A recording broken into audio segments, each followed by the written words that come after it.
Welcome to the second episode of the 751 podcast. I'm your host, Carter Laren. Some of you might not have heard the pilot episode. Apparently, Apple is still reviewing the episode. Apparently, they listen to each podcast, or at least when they start. At least that's what the documentation said. So if you are looking for it on iTunes, probably can't get it yet, but it was about privacy and the Apple FBI debacle, specifically Obama's answers at South by Southwest when he spoke about that. So if it's not on iTunes yet, by the time you hear this, both this episode and that episode should also be on SoundCloud and I think in Google Play as well. So in the meantime, you can always go to 751.com. It's spelled out SEVENFIFTYONE.com. And that's it. So let's start tonight's episode. It is it's March 14th, which is the day after the primaries. So we're going to talk about some of the primary votes. It's not March 14th. Yeah, it is. No. Okay, well, I haven't even introduced you yet. Let's introduce Katrina. Katrina's our new guest. Katrina Redelsheimer. Hey. I'm Katrina. I'm great with calendars. She's great with calendars. Hold on, let me see what my Mac says. My Mac says it's the 16th, so I'm boom. Boom. I'm retarded. Okay, so maybe Monday was the 14th. I don't know why I wrote the 14th. Okay, it is the 16th. Thank you, Katrina. Can you tell us a little bit about yourself? Other than that, wait, I was going to call you a millennial, but I don't know if you're. Do you consider yourself a millennial? I am technically a millennial. I like to reject the title and go with Gen Y instead, but according to Wikipedia, they're synonymous. So I'm just fronting. I thought Gen Y was like a little bit older than millennials. That's what I swear the first time I checked Wikipedia, Gen Y and millennials were separate. And yeah, it was just a little bit older. But then more recently, I guess they've just decided that we're one collective Maybe mass. the millennials just went and changed it on Wikipedia. So anyway, Katrina, do you want to plug anything? Like, I don't know, any blogs or anything else, or do you just want to say that you're Gen Y and be done? I like to think I'm a little bit more than Gen Y. I don't necessarily need to plug anything, but I'm very happy to be here. And yeah, thanks for having me. Just so people know, I guess my background's sort of in the math statistics, economic side of things, and I work in insurance. So we'll probably have a lot of business numbers, business stuff going on. Wow, an insurance person. This should be super exciting. I can't. What an awesome second episode. Thanks, Katrina. Jesus Christ, I'm asleep. Okay.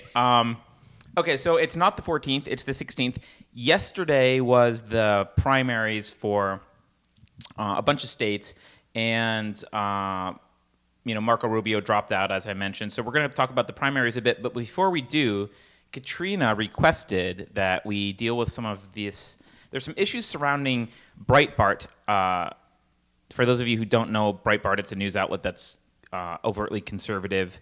And they, aside from some of the recent issues they've had with someone alleging to be assaulted at a Trump rally and Breitbart not defending one of their reporters, apparently we'll talk about that in a minute. There was also a local issue here in the San Francisco Bay Area.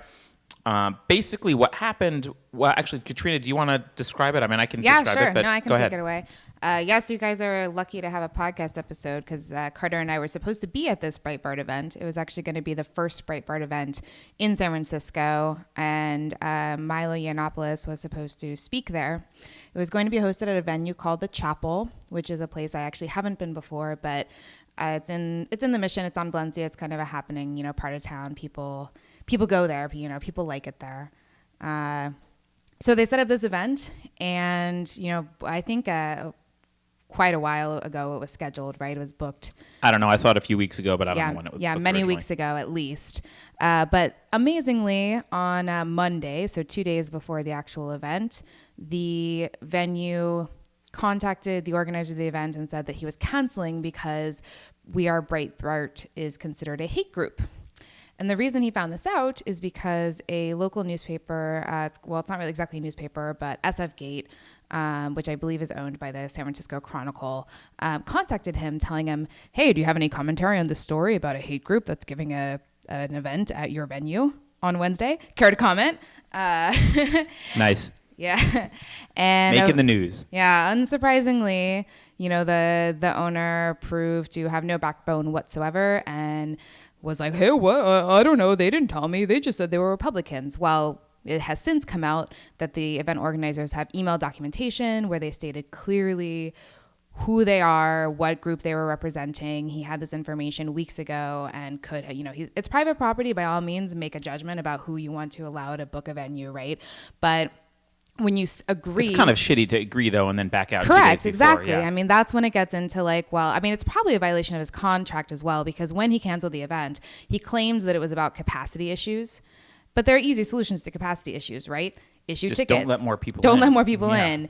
Events deal with this kind of thing all the time. This is me speculating completely here, but I imagine the reason he did that is because he's probably not contractually allowed to just back out because he changed his mind about whether or not he liked the group, with 2 days notice, which was not enough notice to turn things around. So of course, Milo flew out here for no reason. A whole bunch of people came into town for the event that now have nothing to do. And we are going to reschedule it. We're not going to be silenced for long, but we have been silenced temporarily. And that's sort of the way of things. It's, I don't know. I mean, basically what you're suggesting is it's some reporter from SF Gate who didn't like Breitbart and was like, I'm just going to go make them go away by pressuring the venue owner and saying it's a hate group and kind of, when Right, a reporter exactly. comes and says to you, hey, you're doing this thing with a hate group and I'm going to write about it, that's a lot of pressure.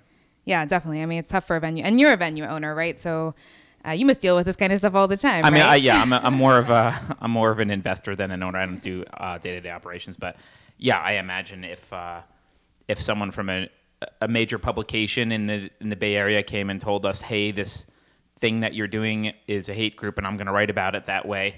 Can you comment? I'm sure we might feel compelled to change our minds about what we were doing there. Right, or at least look into it. And Yeah. that's it's one of these issues that in recent years has really come to concern me because I don't know if we're allowed to say the O word on here, but Wait, what's the O word? objectivism. I know. Oh, you well, can. I mean, I don't care. Carter This is- sells sex toys, so the O word means something different for him.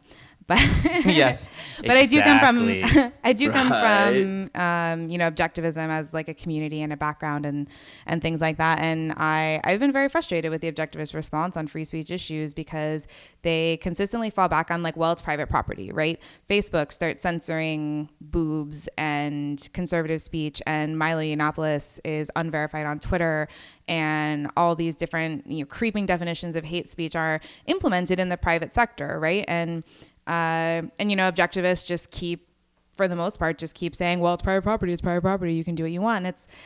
I don't think that's a good enough answer. It's right. It's technically true. It is private property, and yes, they can do what they want.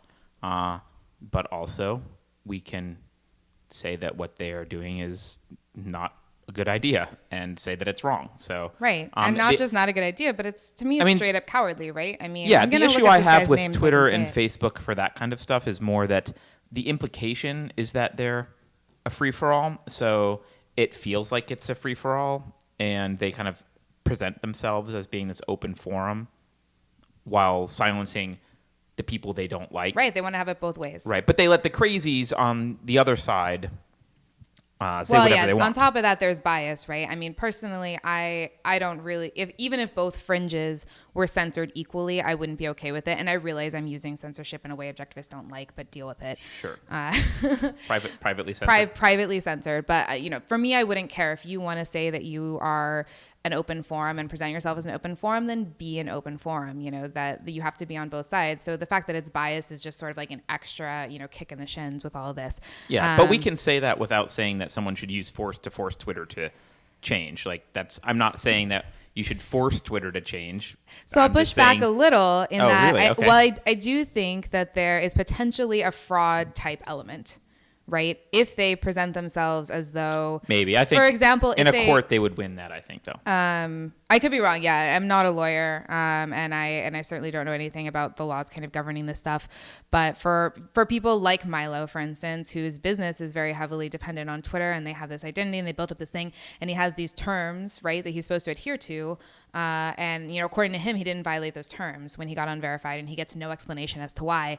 It's a little iffy to me, whether I think he could at least go to court, if not win. I think some of them start to push across the line. I mean, if Trump's saying that he handpicked teachers for, the Trump Entrepreneur Initiative, aka Trump University, and he didn't in fact, right? If that's fraud, then to me we're starting to get a little close to fraud when companies like Twitter are, telling people, inviting them to come and help generate revenue for Twitter by moving their brand onto their site, right? Only to kind of cut that out from under them without I mean, I don't know. Proper justification, I guess. Let me play a little bit of a devil's advocate here, right? Because Twitter doesn't actually...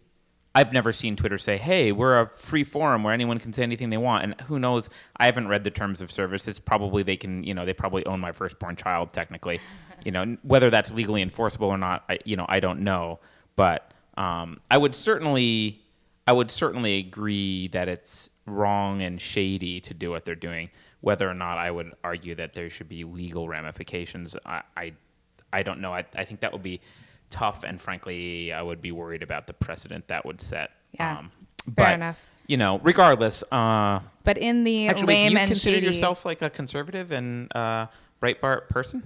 I do not consider myself a conservative. I definitely was when I was younger, and kind of pre-objectivism, I guess. Okay. And I actually don't follow Breitbart that much. I'm a little bit of a Milo fangirl, but it's not really like he's just this larger than life sort of personality, and he kind of yells at people that I think deserve to be yelled at. It's not like a super intellectual endorsement on my part, I guess.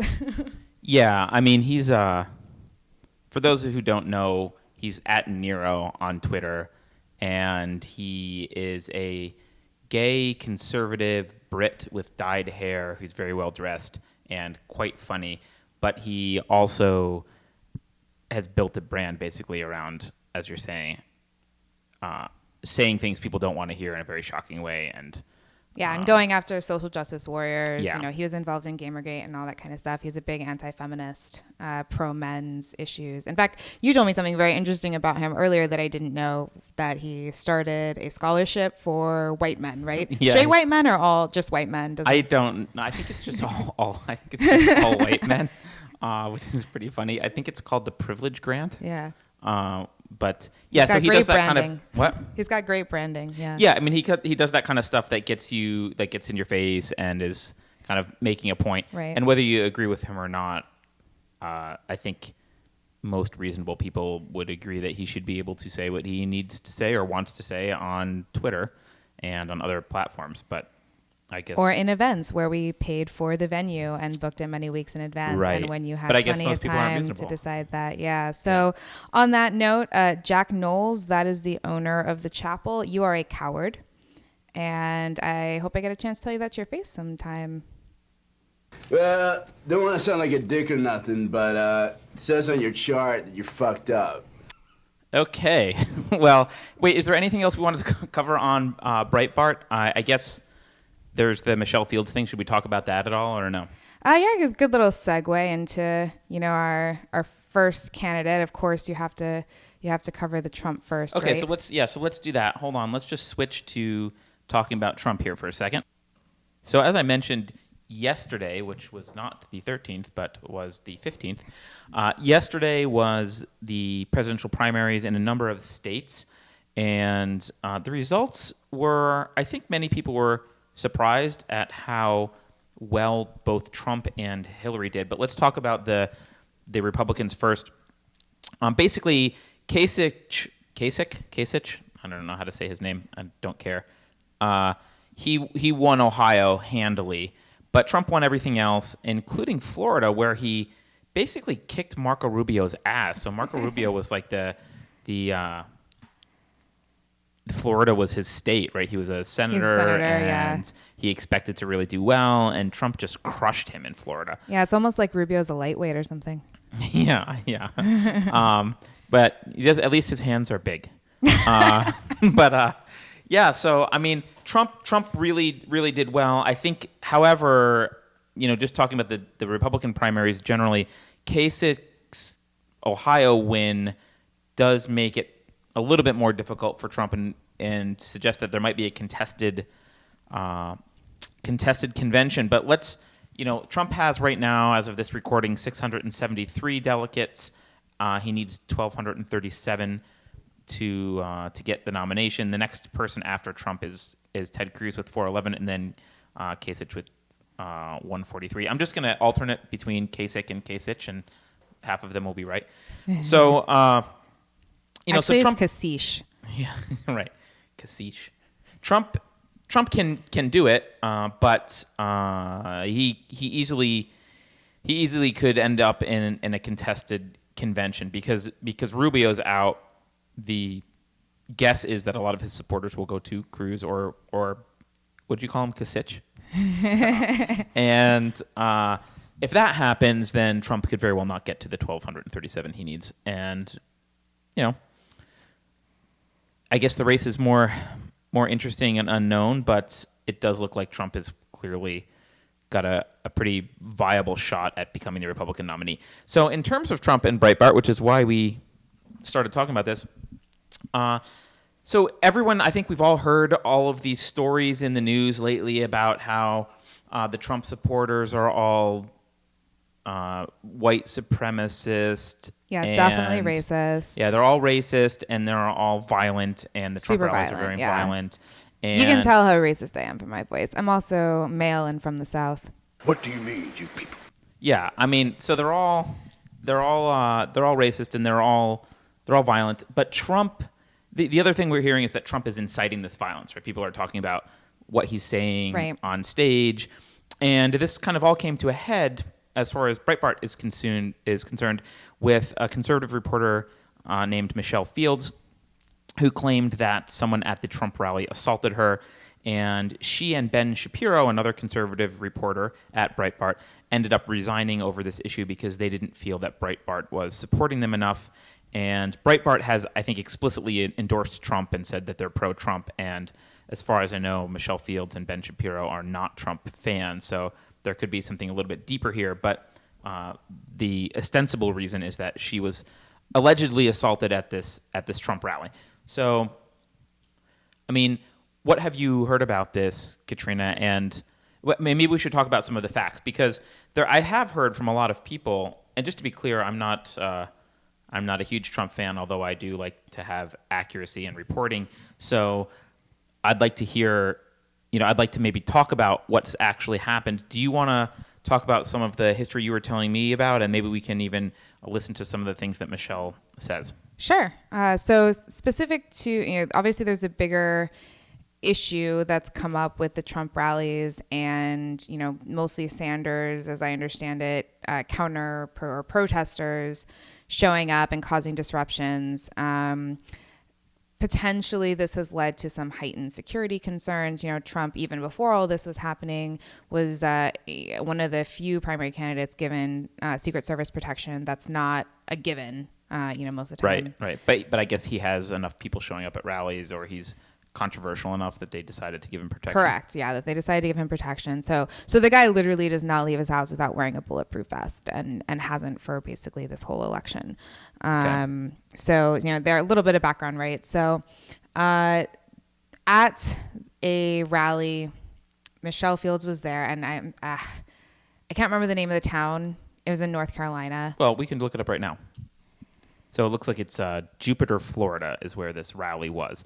And she's claiming that the campaign manager for Trump, Corey Lewandowski, grabbed her arm so hard she was bruised, and as she attempted to question the candidate. Is there any more that you want to add? Right. She had a slightly more colorful statement that she gave on Megyn Kelly's show. Do you want to read what Michelle has said about this? Sure. So Michelle Fields posted this in her article on Breitbart.com. She says she went to ask Trump a question about affirmative action, and, quote, "Before he could answer, I was jolted backward. Someone had grabbed me tightly by the arm and yanked me down. I almost fell to the ground, but was able to maintain my balance. Nonetheless, I was shaken," unquote. Okay, so kind of a big deal. Yeah, it sounds like a pretty big deal, right? Yeah. I mean, and she makes a big deal about it later. Do you want to play the clip as well? Oh, yeah. Okay, here we go. This has to be, aside from my father's death, the worst experience I've gone through. So that's That's pretty serious. In fairness, at that point, she's talking about including the backlash of all of this. I see. Okay. Not just being allegedly yanked down at the rally, but now you've seen the videos here. I'm not as up to speed on this as you are. You've seen the videos and you've looked at this a little bit more. Is she right? Frankly, there's no way. There's just no way at this point. When the story first there's broke, no way to know, or there's no way that there's she's no right? way that she's right. Okay. There's simply no way. It's totally possible that the bruise on her arm that she photographed and tweeted was caused by this, by whoever grabbed her arm. It is also totally possible that it's not. But as far as was she yanked, was anything outside the norm for being people moving through a crowd, which is what was happening, even a normal crowd, never mind a crowd where Secret Service is involved. There's frankly just nothing there. And it kind of makes sense because this original quote of hers that we read, it was pretty prominent when the story first broke, when she broke the story herself, right? Right. When almost thrown to the ground and everything right. like that. Yep.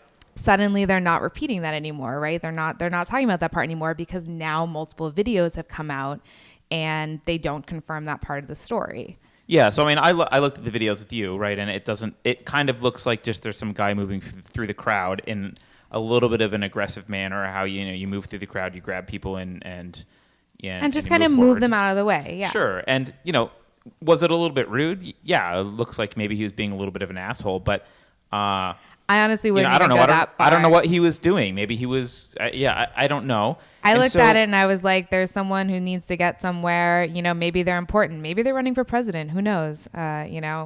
Sure. Maybe they're and navigating there was a Secret threatening Service environment. there, doing whatever. Now, look, I don't want to support assault.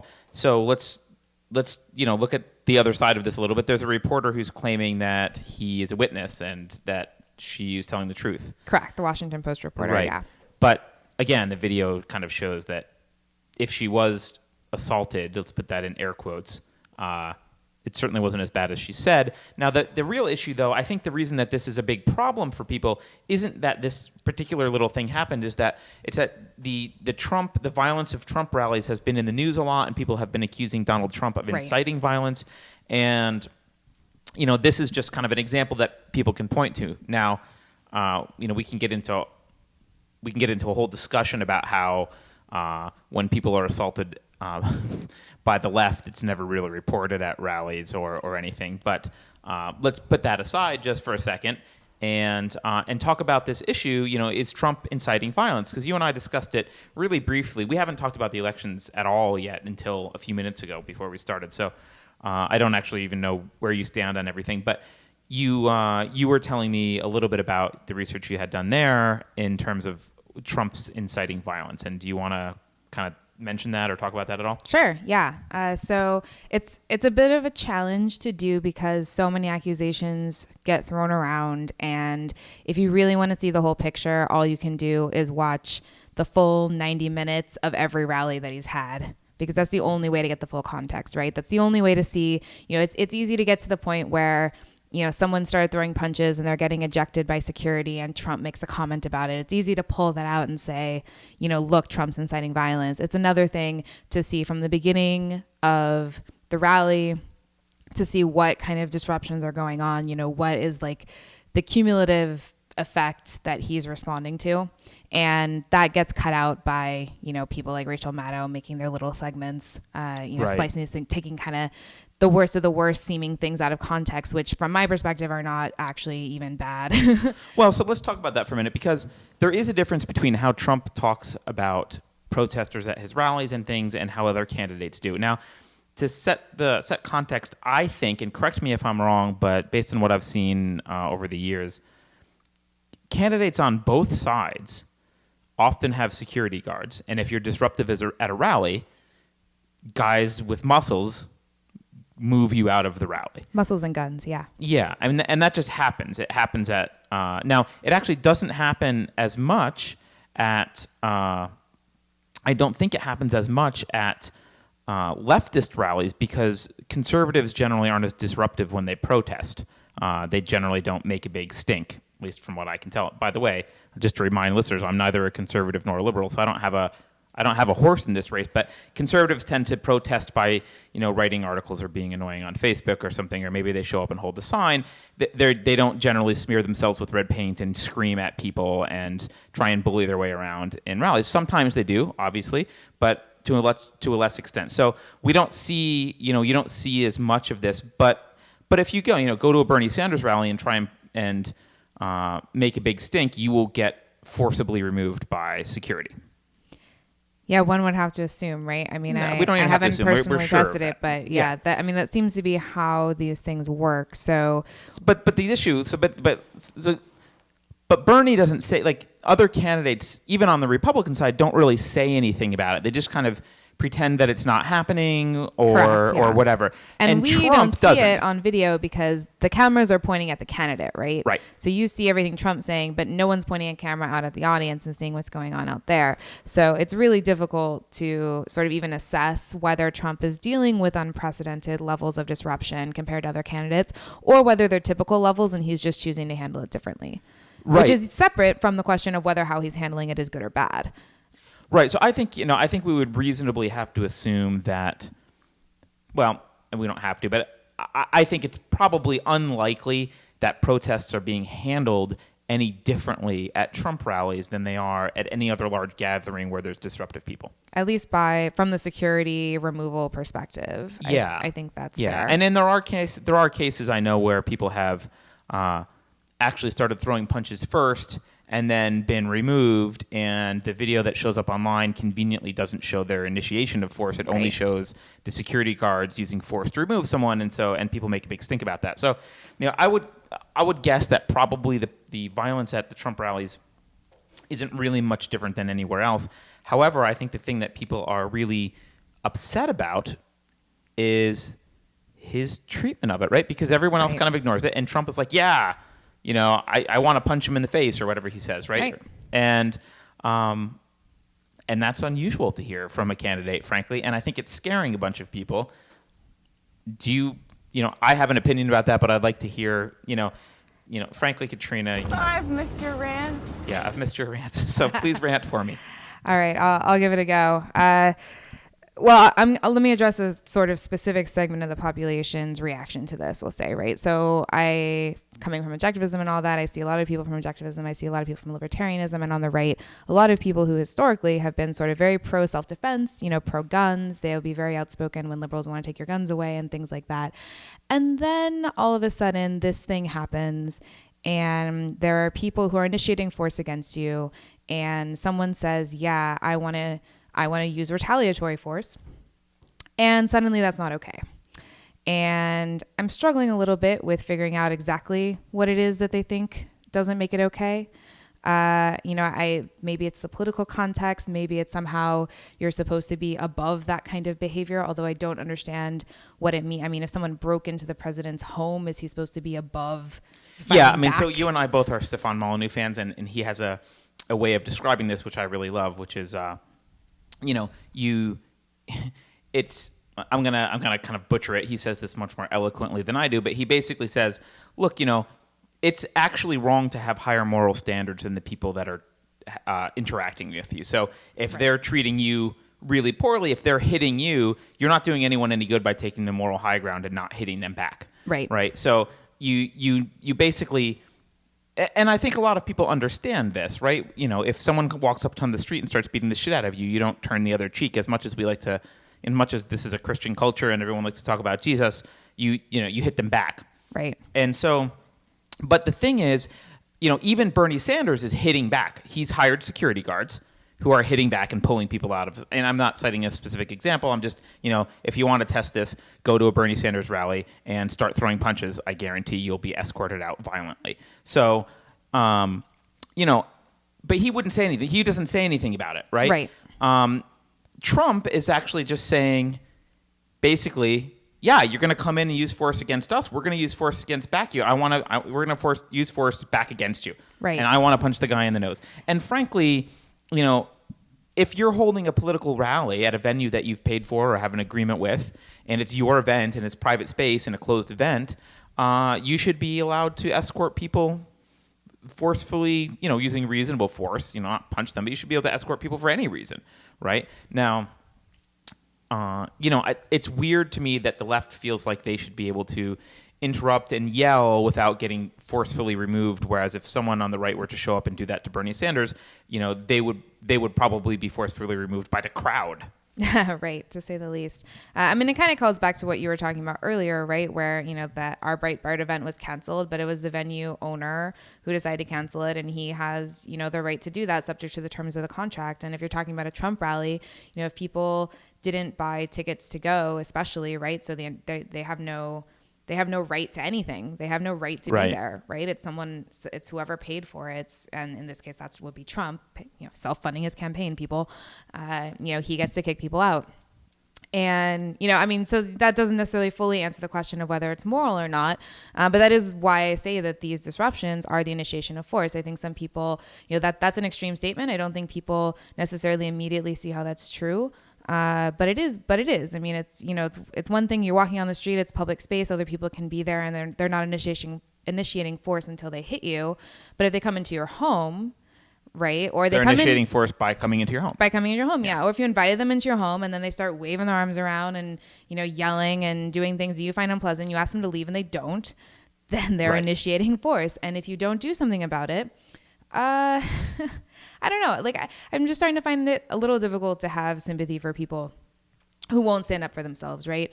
You brought up Sanders and what happens when you disrupt a Sanders rally. We actually have an instance of that, and it's probably a little bit different now, but at a very early Sanders rally, a couple of Black Lives Matter activists actually took the stage and took the mic away from him, and he surrendered it to them.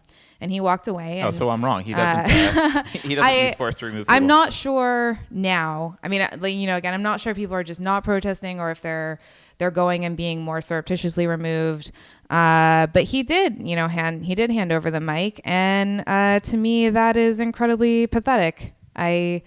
I can't imagine why. It's at least it's consistent with not believing in property rights. Oh, yeah. Yeah. I can't fault him on that point, at least for consistency. Consistency is only a virtue if the principles you're being consistent to are virtuous principles. So. Yeah, fair enough. So, maybe I should go to a Bernie Sanders rally and see if I can wrestle the microphone from his hand and give a little lecture. And give our podcast. Yeah, absolutely. Yeah. Sorry, I claimed it as my podcast. No, it's good. This is our podcast today, so it's good. Yeah. I believe you get your ass kicked saying something like that, man. Yeah, probably we would get our ass kicked. So, okay, look, let's move on to some other candidates, because as much as Trump is a spectacle and a lot of fun to talk about, there are other Republican candidates to talk about. There are. There's at least there. I guess there's Cruz. I guess we can skip Rubio because he's useless at this point and out of the race. Darn, Rubio's the only other one I know something about. Well, and then Kasich actually is playing a role here, but I think let's talk about the only other kind of potential front runner here, which is Cruz. Potential president of the United States, people. A Canadian. Wow. Yeah, sure. Trolling. I'm sorry. Yeah, you're totally trolling. Okay. I'd vote for Canadian. I'd vote for Stefan. Yeah, I would as well. But I don't think I wouldn't actually do that to you, Stefan. I'm sorry. Stay home. Yeah, actually, Stay no, home that's and love true. your kid I don't and think make he your would videos. ever run for president. Don't do it. Yeah. Don't vote John Galt. Yeah. So okay, but let's move on and talk about Cruz. Cruz hasn't been performing very well in the primaries, and so the only possible way Cruz could win is through a contested convention. A lot of people don't like Cruz. I don't know. Let's see. What are his chances to win an election against Hillary based on the latest polls? Because it looks like she's going to be the nominee. Okay, so according to Real Clear Politics, it looks like it's neck and neck, basically. Cruz edging Clinton out by less than a percentage point, which I'm sure, I don't see it anywhere, but I'm sure is within the error of the poll. So, Cruz, Clinton, totally neck and neck. But if we look at Trump versus Clinton, she's beating him by 6 percentage points. So, from the Republican establishment argument, their argument will be we have to nominate Ted Cruz because Trump doesn't have a chance to beat Hillary Clinton. Now, I think you could argue against that, but what are your thoughts there? Yeah, I guess I in general have kind of a tough time with polls. One challenge with them is it's not, and I don't know if this is the case with this one, but we do have the electoral college system in the U.S., right? So you don't have to win the popular vote to win. In fact, you don't usually win the popular vote to win. So, Clinton maybe does very well in some states that no Republican was going to get anyway. And maybe Trump does very well in some swing states. And that might make it more likely that he would win, compared to maybe Cruz. The other thing is Trump hasn't even started on Clinton yet. Yeah, so that's the thing. I mean, I don't think he's going to go easy on her. No. No. Yeah. Yeah. I mean, Cruz, the thing that bothers me, I mean, a lot of things bother me about Cruz, and but I mean, one of the things is he's, I touched on it in the last podcast, but he's simultaneously talking about how he's a constitutionalist and then also seems to be taking a lot of positions that aren't constitutional at all on several issues, not the least of which is the Apple versus FBI case that we talked about earlier. So, Cruz, I think for Trump, I don't think he is a constitutionalist, and I don't really know where he stands on anything. But and I'm not sure he wants us to know yet. So, but for Cruz, he's someone who's trying to take a very principled position, and not all of those principles are something that at least I agree with, and I think some of them aren't even consistent. So, I don't know. I don't. Honestly, I'm a little bit bored talking about Cruz. So that's the thing. And now for something completely different. Yeah. Okay. So yeah, you're bored too? So I think everyone's gonna be bored, and that's why I have a hard time with this Cruz beats Clinton poll numbers. I just Okay, fair. So let's switch. Already. Let's switch to the fun and exciting Democratic primaries. I was shocked. So let's look up. If you look up the primary results here for the Democrats yesterday, you see that Hillary Clinton. I mean, in the past, Bernie's won a little bit, and it's been kind of neck and neck, and she's been edging him out. Yesterday, it was Florida, Illinois, Missouri, North Carolina, and Ohio, and Clinton just trounced. I mean, she won everything. I guess Illinois was close. Florida was a blowout. Missouri was close, but North Carolina was pretty much a blowout, and Ohio was pretty much a blowout. So I'm surprised at how well she did, but that could be my anti-Hillary Clinton bias. Yeah, I'm surprised that Hillary is not in jail. So well, she may be before this is out, but I guess, and it's really demoralizing to the entire Bay Area, I guess, who all seem to be feeling the burn, and I'm sure they're very angry at this. But I think Trump and Bernie are both tapping into something that's very similar, which is this kind of anger about the system. Yeah. And if you don't understand economics at all, you're a Bernie Sanders supporter and angry. And if you understand economics a little bit and can put aside your fear of what the hell Trump's going to do, you're a Trump supporter. Right. And if you understand economics and can't do either one of those things, you're probably just saying, fuck it, I'm not going to vote.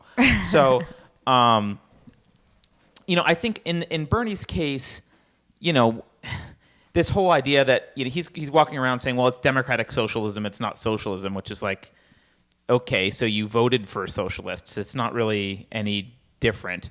Right. And I think we should have a thing, because no one ever talks about.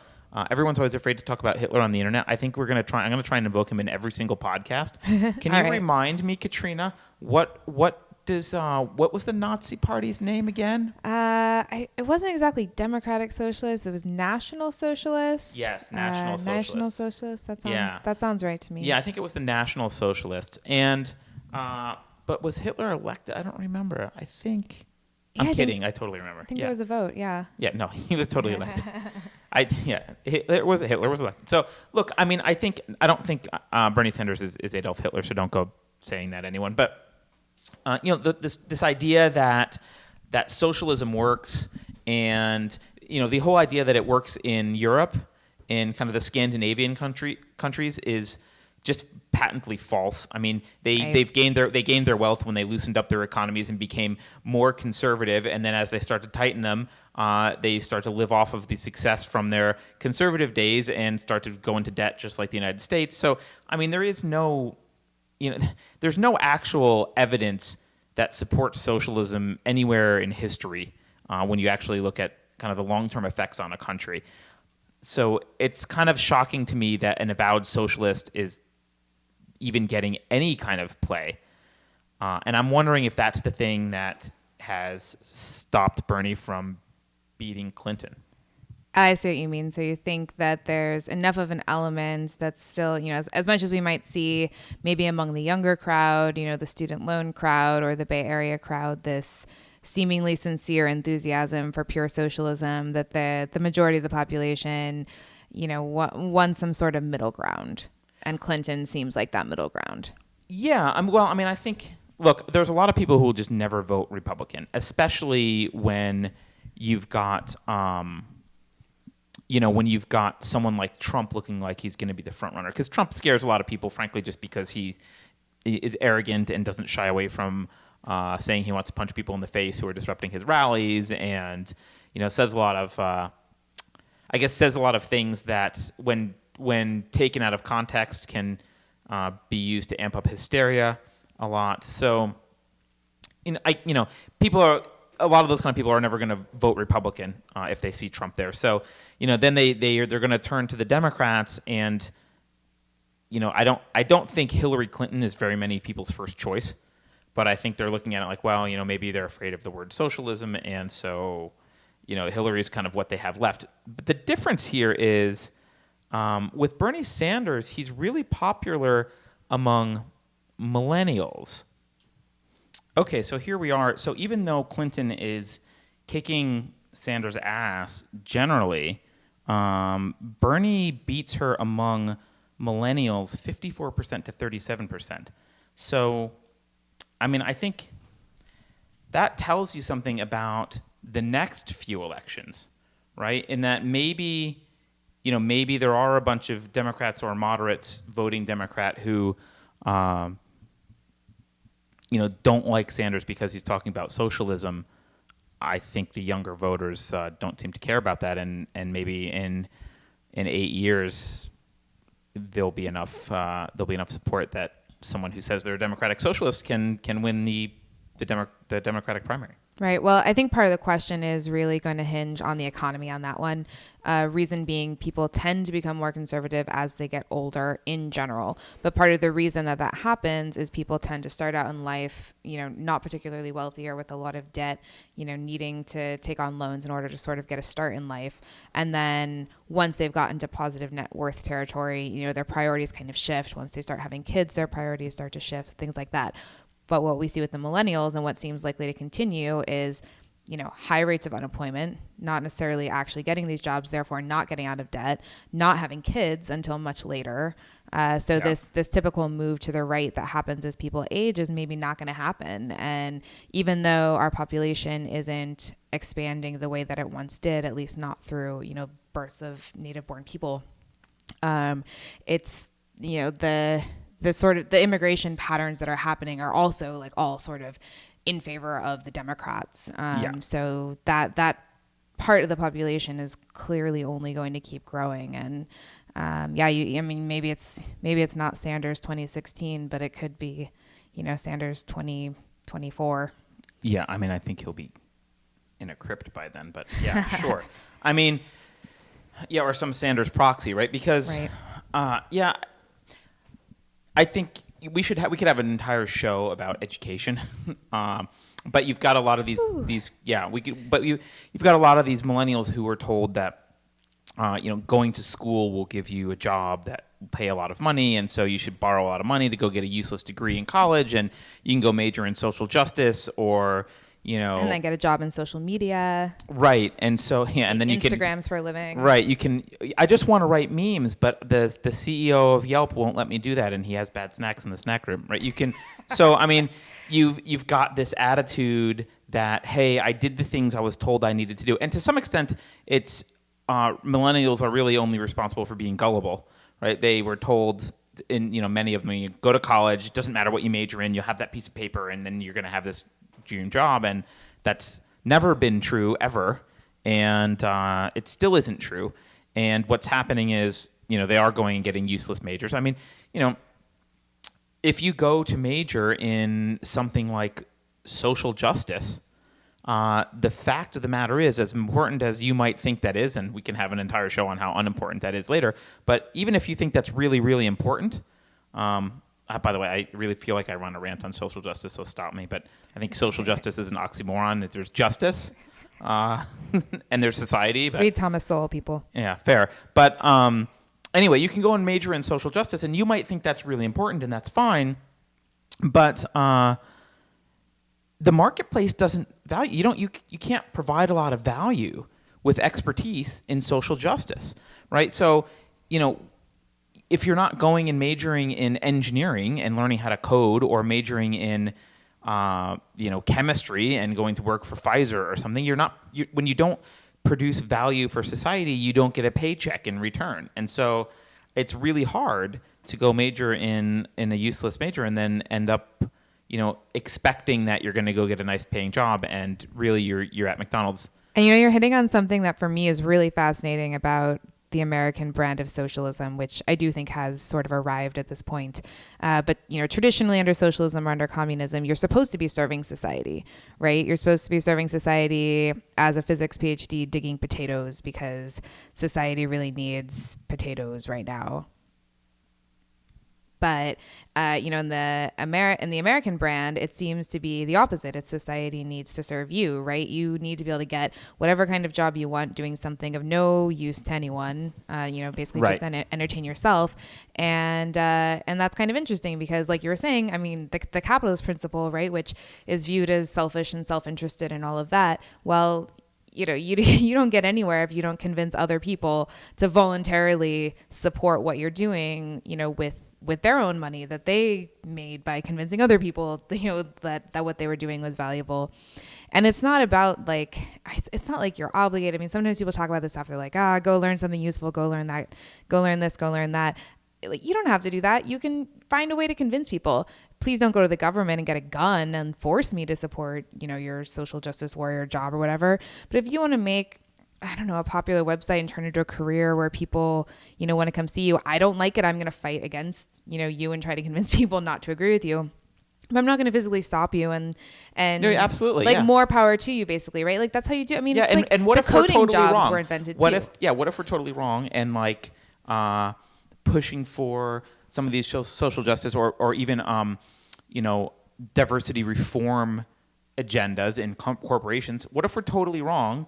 I mean, I think there's evidence that we're not. But what if we're totally wrong and that massively increases productivity? Well, then you should be able to go find a job and someone will pay you to fix their company and increase their productivity. In fact, I will be the first person to come to you. Yeah, me too. On my knees and say, please come increase the value of my company. Yeah, I may not be on my knees, but yes. I'll be on my knees.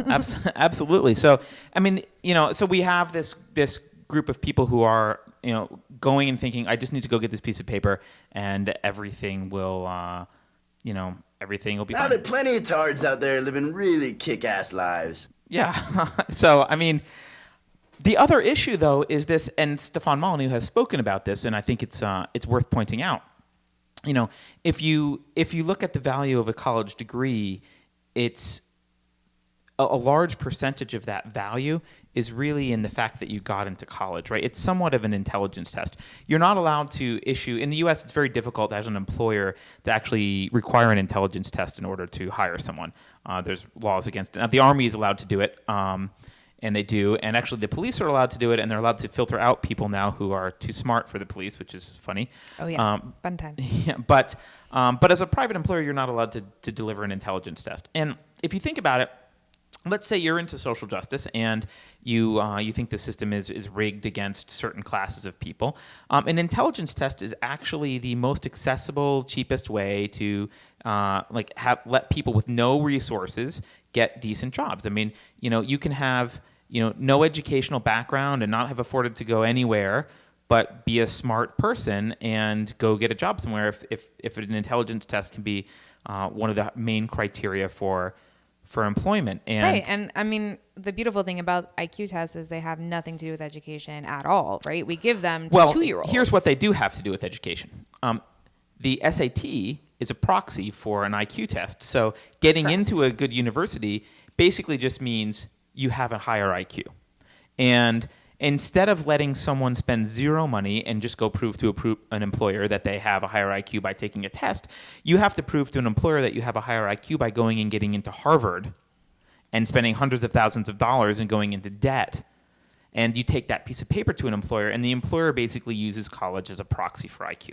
Right. And, if the social justice warriors really want to fight against something, I think what they should be fighting against in this respect is basically, hey, let's let employers take intelligence tests, and let's stop pushing college, which is expensive and in many cases, depending on your degree, largely economically useless. It may have value to you personally, but in many cases, it doesn't have a lot of use economically in terms of your ability to go get a job. And so why are we pushing all these kids through this college experience? And, Bernie wants to do it, quote, for free, which basically just means, everyone else is going to pay for it, and it will probably cost 8 times as much as it does now. Like every other government program. So, but this idea that you can kind of push people to college and that magically makes them more intelligent or more successful is just not true. Right. And again, we're quoting a lot of Stefan Molyneux here, but he's a great guy.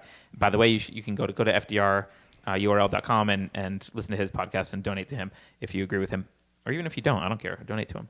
But he uses this analogy where saying that going to college makes you smart is kind of like saying you can just take short people and put them on a basketball team and they'll magically become tall. That's not how it works. Exactly. And I think it's interesting, talking about the college graduates and their sort of struggles and how many of them are turning to Sanders. Many of them seem like they're also turning to Trump. Not as many as are turning to Sanders, but Trump by far is the front runner among millennials with the Republicans as well. And, you could debate whether that's because he's maybe more on the left than the other candidates or for another reason. But personally, I think it has a lot to do with the fact that he is concerned about American jobs in a similar way to Bernie Sanders. Whether you agree with it or not is kind of another issue, but something that he is addressing. And on top of that, he gets to be sort of an icon of success, right? I mean, not that it's not like he started out in the gutter or anything like that, but he's someone who made something of himself consistently and very much, very publicly for a long time. And I think there are people who are inspired by that, coming out of college today. Yeah, no, absolutely. And one other thing that just came to mind is I think we're seeing something right now that's the culmination of generations of work by basically Marxists. They took over education a long, long time ago, and they've pushed. They tried to push Marxist philosophy through supporting communism, and when that became very difficult to publicly support because it became obvious that communism fails, they started to just kind of rebrand it as socialism and kind of push the same ideas.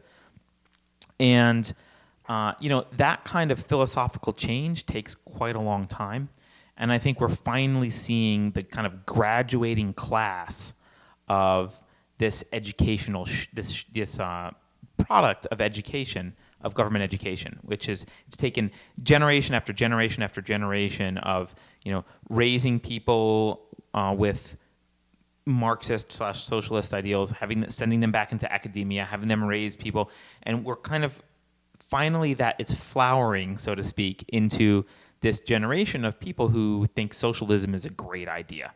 And to some extent, if you're a Marxist and you've been hoping for this, if you're a 98-year-old Marxist who's been working on this your whole life, you've got to be smiling right now and saying like, yeah, this is yay, it's coming to fruition. The thing that I've been working for so hard is finally here. If I were going to point to the strongest evidence that Donald Trump is not just the Republican Bernie Sanders, it's that Bernie Sanders has specifically as one of his missions on his platform to create pre-kindergarten public education available to people on the basis that ages from 0 to 3 are known to be the most formative in our lives in terms of how our brains develop. He literally wants to get the government into your children's brains. Yeah. And Donald Trump, on the other hand, wants to get rid of Common Core, wants to, to some extent privatize, at least, bring school choice type measures back. Those aren't the actions of a true statist. A statist understands that the apparatus that enables the furtherance of the state is a public education system, is having, even if you can't control the parents, you can control the kids as long as you control the teachers, and they control the teachers. And now they want to control basically the daycare providers. Yeah, absolutely. Absolutely. I'm the boss of my own brain, so give it up. Yeah. So, yeah, I mean, I think you're right. So, okay, well, let's move on because I think we've covered everything. Do we have anything else we need to talk about tonight? I mean, we covered the Breitbart thing. We kind of talked about Bernie and Hillary a little bit, and we certainly gave Trump his due. It's been an enjoyable conversation for me. Is there anything else that you want to add, Katrina, at the end? Because we're probably running kind of long. I don't want to bore the hell out of people. This is super long. Feel free to drop off, guys. I'd be interested to hear your predictions. Who you think's going to take the nomination and ultimately the presidency? I think Trump will take both. I agree. I don't necessarily think he's a statist, by the way. I think he's a populist more than anything else. Although I tend to think he probably... I know there's a lot of cynics out there who think that he's just doing this for his ego. I don't think so. I mean, if I had $10 billion,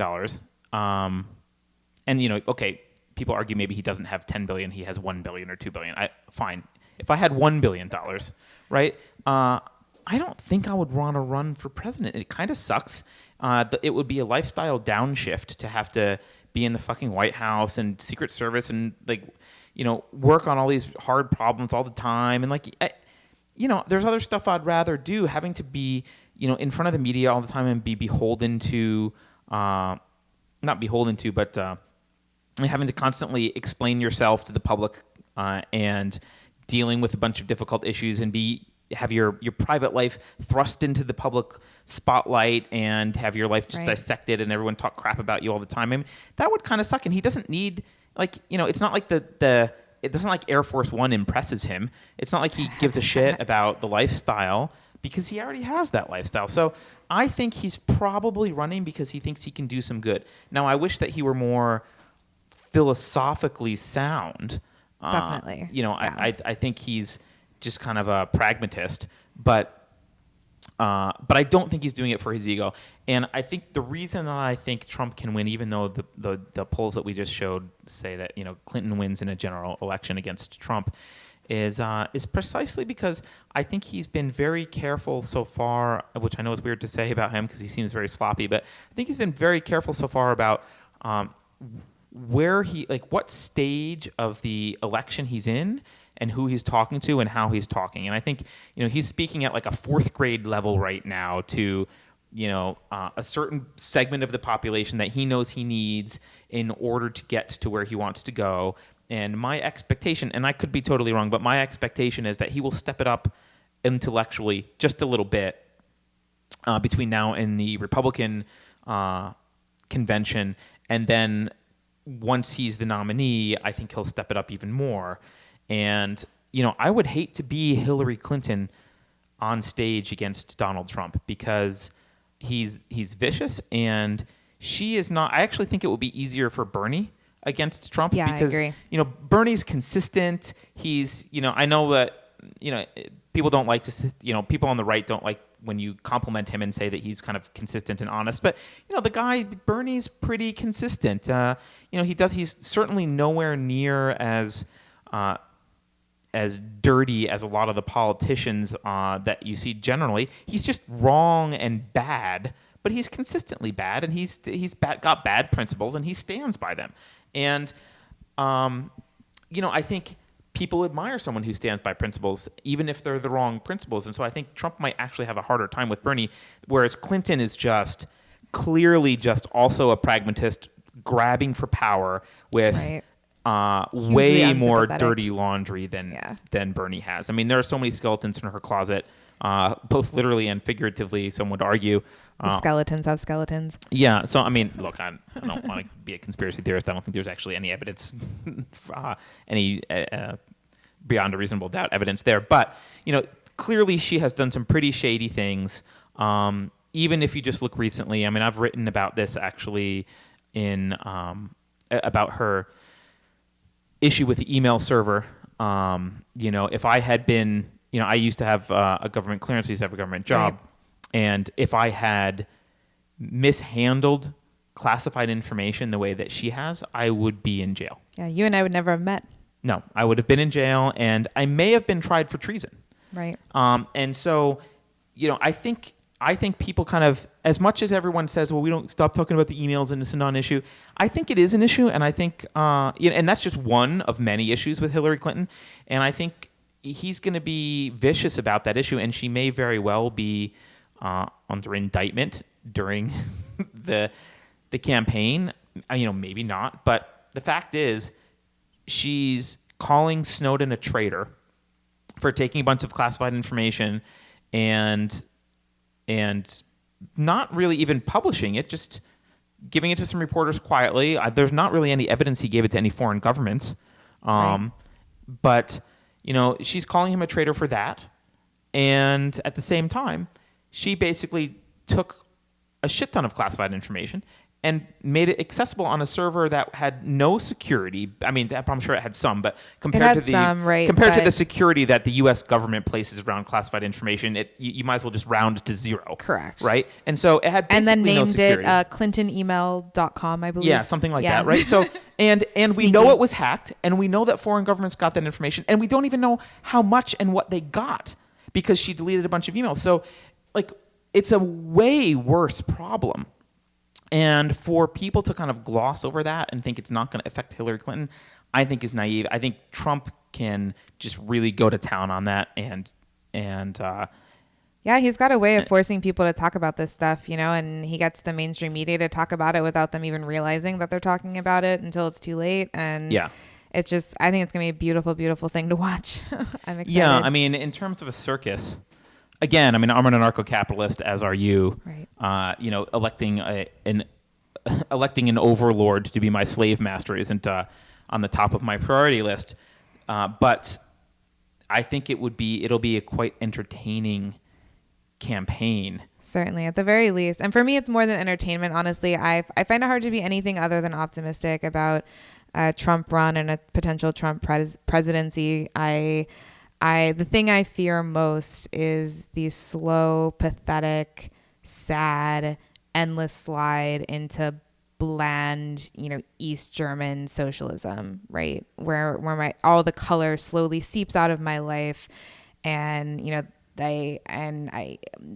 everything that I love just sort of contracts and fades, but so slowly that you're like the frog being boiled in a pot, right? Yeah. And it's too late to jump out, and it might already be too late, but if it's not too late, the only thing that can fix it is a shock to the system. And I think that there's nothing more shocking than Donald Trump. Yeah, I mean, I kind of look at this in a different perspective than I think a lot of people who are avid voters and really think that they can affect a lot through political, change. I kind of gave up a while ago on getting anything useful out of the political process. So I don't expect to be able, the guy or gal that I would want is never going to be elected. Someone who's going to be like, hey, elect me and I'll dismantle everything. That's not going to happen, right? So who would donate to that guy? Just asking. Yeah. What big corporations are going to throw fundraisers for the guy who says, hey, I'm going to get rid of all of your favors? Yeah, right. I'm going to get rid of corporate welfare. That's never going to happen, right? And that's just on the corporate side, and then on the public dole, who's going to, hey, I'm going to get rid of all your benefits. That's never going to happen either. So, Social Security done, pensions done, right. Government jobs done. 25% of the population unemployed. Yeah, right. And so that's never 25 is an underestimate, isn't it? Like 40. Anyway, I don't know what the estimate is, but I mean that's never going to happen, right? So instead, if I look at this election as a chance to have a culture shock rather than a political shock, Donald Trump becomes interesting because he is vehemently opposed by the kingmakers, right? The media, the RNC, the DNC. Basically, everyone in the system kind of hates him and opposes him and is scared of him. And I think the fears that he'll become some sort of Mussolini are overblown. I mean, I think he's got better things to do, and being a dictator really isn't. I don't see that as his agenda. I think he's just being a pragmatist, but he has a particular perspective, which is, really anti-political correctness and anti-social justice and kind of a rugged individualist spirit, at least, even if he doesn't fully understand philosophically what that means and how to integrate it. And, if someone like that actually achieves the position of presidency by basically flipping off the media and telling everyone to, fuck off, he's going to do things his way, I think it perhaps paves the way for future political leaders to realize that they don't have to play the game that everyone has played up until this point, where they pander to the media and pander to the Republican establishment, and that there's an alternative path to affecting change. And maybe that Trump shock to the system will be a good thing. I don't know, maybe it'll be bad, but I don't see how it could be worse than anything that we've got going now. So I'm just it's like the patient is dead, so get the paddles out, charge him up, and shock his heart. You're probably not going to kill him. Maybe he'll come back to life. It's worth a shot. It's worth a shot, right? Are paddles a good thing to apply to a healthy person? No, they'll kill a healthy person, but we're not healthy. So who knows? Maybe there'll be some kind of effect there. But that was a long-winded way of saying my prediction. I don't know what is your prediction? Basically the same. I think we're going to have a Trump and Clinton matchup, and I do think Trump will take it. So Trump 2016 and Milo Yiannopoulos 2024. That's my prediction. Yeah, Milo would be a fun one to see run as well. But are you going to actually vote? You going to go to the polls and vote? This is an area I'm still a little bit open. Mathematically, it is very difficult for me to justify voting. I can't imagine being persuaded on, sort of statistical grounds. But then there's also the question of, if you're an anarchist, then presumably you think that voting's not, or government shouldn't exist. So is it really, the right thing to participate in the process? I think, you're in a status system, you kind of do whatever you have to do to stay afloat. So I don't think it's immoral to vote, even if you think that voting shouldn't be a thing, at least not in a government context. It's just hard for me to get over that mathematical hurdle of why should I actually take this effort? It's better for me to, frankly, to spend my time. And now that I've said this, it's not better to spend my time this way, but it makes more sense for me to spend time trying to convince 2 other people to vote rather than cast the vote myself. Right. Yeah. I guess on the moral question, that's something that I see people make this error all the time. And I would like to clarify my perspective on this. I don't even think it's my perspective. It's a philosophically valid perspective, which is when you are under duress, when there's a gun to your head, there is not a moral choice, right? You can't yell at someone and say you have to vote or you can't vote. Because you're in a system where you're under duress. And so you do what you need to do under duress. And I'm not going to blame anyone for voting or not voting. But I personally I don't want to vote because I feel like even telling people that I'm voting lends credibility to a system that I think I would just rather have. I would actually like to see mass apathy, right? Just no one go and vote. Because I think that actually might have a big impact on things moving forward. Yeah, that's another path that appeals to me as well. That I think the things like, this is what I like so much about things like Trump not participating in debates, because when he withdraws from the system and he kind of highlights how people in general have withdrawn from the system, and the more the people withdraw, the less legitimacy it has, right? It's easy to look at these politicians and say, they're evil people. Well, they are, but they don't wake up in the morning and say, I'm Hillary Clinton, I'm evil, or hi, I'm Ted Cruz and I'm evil, right? They need to convince themselves that they are representing the people and that the people want them there. There's a reason every evil dictator on earth gets crowds and crowds and crowds of people to come cheer outside their window, right?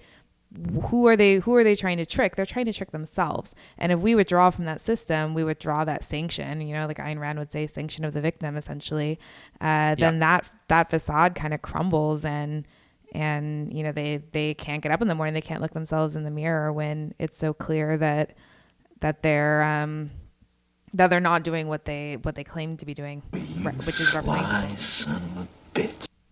Yeah, I agree with you. So yeah, okay, well, look, on that note, I think we've ranted quite a bit on a number of topics. Thank you very much, Katrina, for being here. Thanks for having me. My goal was to make this a little bit better than the last podcast in terms of not rambling on topics, but I think I failed. We'll re-listen afterwards and see. But in any case, we are slowly learning, and we promise the podcast will get better over time. In the meantime, you can always go to 751.com to check out the latest podcasts. Once in a blue moon, I actually post or write something there, but that's rare. But please go check it out. And if you like the podcast, share it with people and let us know. Leave comments, especially if they're negative. So just go ahead and release your troll, and that's fine with us because we just we'll delete them or we won't read them. So thanks.